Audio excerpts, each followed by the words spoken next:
Le 25 juillet 2015, nous avons assisté au mariage d'Alberic et de Yolande à l'église catholique de Cremona appelée Chiesa di Borgo Loreto.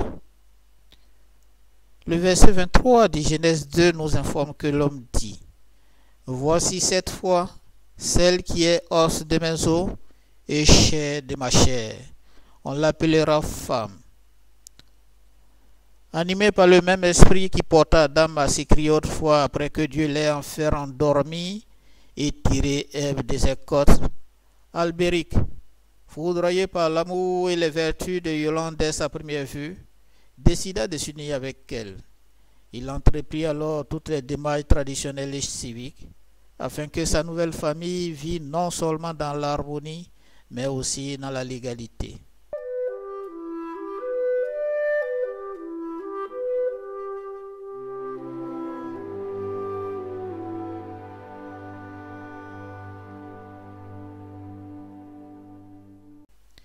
De cette union naquit ses enfants avec lesquels ressemblance et amour se mélangent et créent joie familiale.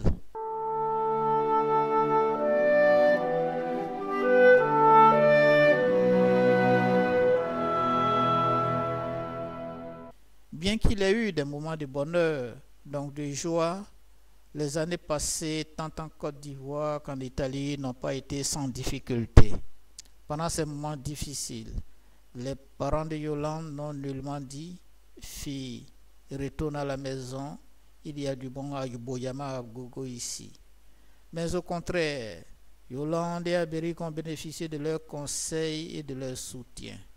La présence de la maman qui a fait le déplacement de Dabou jusqu'à Cremona n'est donc pas fortuite.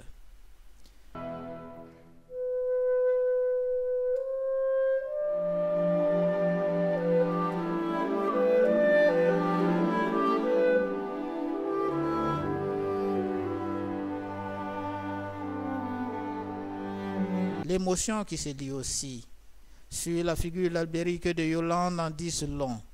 Ces pleurs pour dire merci Seigneur, pour dire enfin, pour dire malgré tout, pour dire aussi merci frères, sœurs et amis, merci de votre présence massive.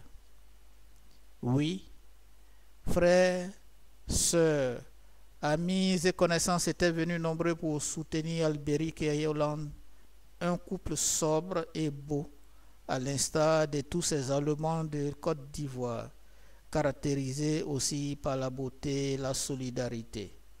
Cette gentillesse s'étend et transforme Guéré, Koyaka, Agni, jusqu'à même remplir les abourés comme un esprit de sortie de génération.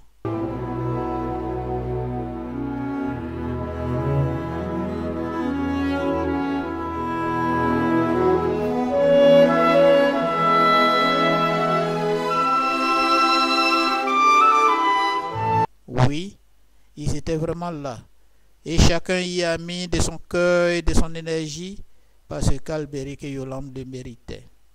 Malgré toute une journée entière dédiée à la cérémonie de ce mariage, ni l'énergie en ces vaillants organisateurs, ni la nourriture prévue pour les invités, ni encore les habillements et les chorégraphies, ni rien du tout n'était épuisé. Tout est resté intact, même aussi le coussin d'Ins pour marquer le clou de la cérémonie. Qui lui crut? L'homme peut se le demander, mais Dieu avait déjà la réponse à cette question. Dans Jean 15, au verset 5 de la version Louis II, Jésus dit: Je suis le cep, vous êtes les sarments. Celui qui demeure en moi et en qui je demeure porte beaucoup de fruits, car sans moi vous ne pouvez rien.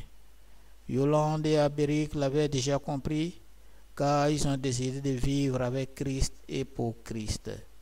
C'est pourquoi, par respect au conseil biblique dans Psaume 127 au verset 1 qui dit: Si l'Éternel ne bâtit la maison, ceux qui la bâtissent travaillent en vain. Si l'Éternel ne garde la ville, celui qui la garde veille en vain. Alberic et Yolande ont décidé de confier leur union à l'Éternel, à la Chiesa Borgo Loreto. Chers téléspectateurs, Je vous invite à suivre les détails de la cérémonie de mariage en Christ entre Albéric et Yolande. C'était le 25 juillet 2015 à Cremona en Italie. Pour montrer tous les détails et permettre à tous les appareils de la ligne, donc, j'ai dû la scinder en 3 DVD. Sur ce, je vous laisse totalement revivre les bons moments du samedi 25 juillet à Cremona. Merci et bonne vision. Rogers Donald Kate au APCAD.